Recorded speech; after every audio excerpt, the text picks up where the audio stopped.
Hello guys, welcome to our YouTube channel, and today we are going to learn how to log into our Edward Elmhurst Employee Account.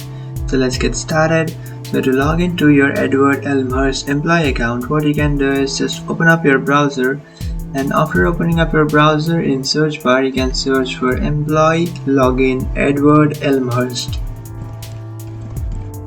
And after searching for that option, you will come up to this page where you can find this first option which says employee and physical login. And after tapping on that option, now what you can do is just scroll down, and after scrolling down here you can see inside remote access you can find Edward Elmhurst help employees. So just tap on that, and after tapping on that option you will come up to this page where you can log into your account. So in order to log into your account, you just have to enter your username and password.